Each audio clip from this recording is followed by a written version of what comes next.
राज्य पहुंचे इस टूर्नामेंट में पार्टिसिपेट करने के लिए।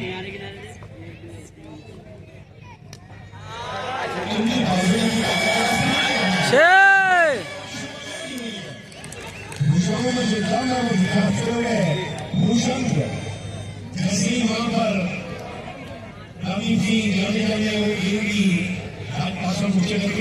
थोड़ा सा खबर के बल छूटकर जब क्रिकेट की है जंग तो किताबुल्लाह महबूब हुसैन और इसी करते हुए वहाँ पर 31 मई